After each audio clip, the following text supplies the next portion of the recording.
កាលពីអាទិត្យមុនខ្ញុំជាមួយនឹងមិត្តភ័ក្តិបានទៅញ៉ាំអីនៅហាងម៉ាកន្លែងពេលហ្នឹងមិត្តភ័ក្តិរបស់ខ្ញុំគេក៏បានកំងត្រាវឆឹងម្ទេសពេលខ្ញុំលើភ្លាមខ្ញុំឆ្ងល់មែនទែនខ្ញុំចាំមើលមុខម្ហូបនឹងពេលចេញមក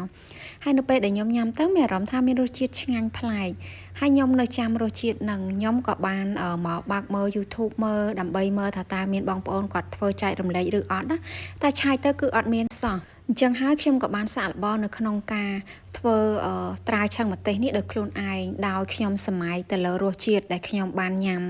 កាលហ្នឹងណាចាអញ្ចឹងជាដំបូងខ្ញុំយកត្រាវនេះខ្ញុំប្រើតែមួយកណាត់ទេដោយសារតែត្រាវហ្នឹងរាងធំដែរចឹងខ្ញុំបានយកត្រាវហ្នឹងមកចិតសម្បកឲ្យបានស្អាតពុះជា2ហើយនឹងបានចិតដោយប្រើកាំបិតមុខ2ទៅជាបន្ទះស្ដើងហើយយើងចិតឲ្យរាងស្ដើងបែបនេះទៅគឺពេលដែលបំពងគឺវាបានឆាប់ស្រួយចាក់ប្រេងឆាចូលទៅក្នុងខ្ទះឲ្យបានរាងច្រើនហើយទុកឲ្យបានប្រេងឆាហ្នឹងគឺឡើងក្តៅសម្រាប់ការបំពងត្រាវចង់ឲ្យស្រួយល្អតិចនេះពិសេសគឺការប្រើភ្លើងឲ្យបានរាងខ្លាំងពេលដំបូងគឺត្រូវតែប្រើភ្លើងឲ្យបានរាងខ្លាំងដើម្បីឲ្យត្រាវហ្នឹងគឺឆាប់ឡើងស្រួយកាលណាប្រើភ្លើងតិចគឺត្រាវនឹងនៅបន្តជប់ខ្លាញ់ហើយអត់ងាយឡើងស្រួយទេបន្ទាប់ពីពេលដែលយើងដាក់ត្រាវចូលគឺកំតន់អាល់កូលខ្លាំងដោយសារតែយើងកូរភ្លាម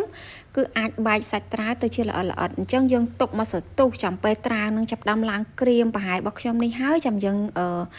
កូរឬក៏អាចប្រែបានហើយពេលហ្នឹងពេលដែលយើងប្រែទៅគឺត្រាវនឹងអត់បែកទេហើយសម្រាប់ការកំពង់ត្រាវចង់ឲ្យស្រួយគឺអត់ចាំបាច់មានតិចនិចអីច្រើនញ៉ៃទេគឺធ្វើទៅតាមវិធីរបស់ខ្ញុំមកពេលហ្នឹងគឺត្រាវនឹងបានឆ្អិនហើយគឺស្រួយទៀតបើយើងចង់ឲ្យត្រាវនឹងទុកបានយូរនៅពេលដែលបំពងបានស្រួយដូចខ្ញុំចេះហើយគឺយើងទុកឲ្យចុះត្រជាក់បន្តិចរួចយើងដាក់នៅក្នុងកឡឬក៏នៅក្នុងថង់ហើយបិទឲ្យជិតពេលហ្នឹងគឺត្រាវនឹងបានស្រួយយូរមែនទែន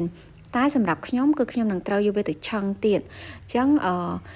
ខ្ញុំបន្តនៅក្នុងការដាក់ត្រាវរហូតតតែអស់ដោយសារតែត្រាវហ្នឹងគឺច្រើនដែរតែមួយកណាត់ទេប៉ុន្តែខ្ញុំកំពុងឡើង3ខ្ទះហ៎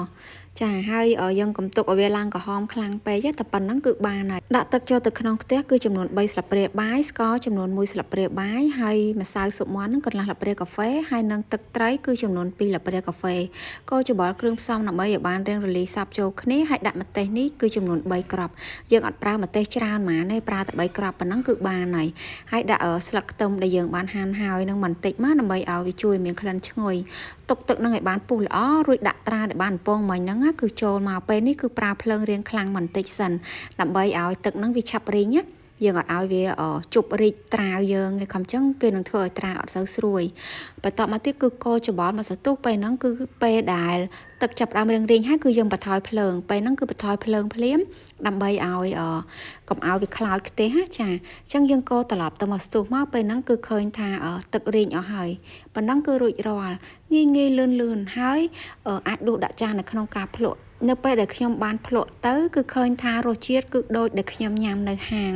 ថ្ងៃមុនអញ្ចឹងបងប្អូនអាចធ្វើសាកតាមខ្ញុំបានណាធានាហ្មងថាឆ្ងាញ់ហើយប្លែកទៀតមួយមុខនេះ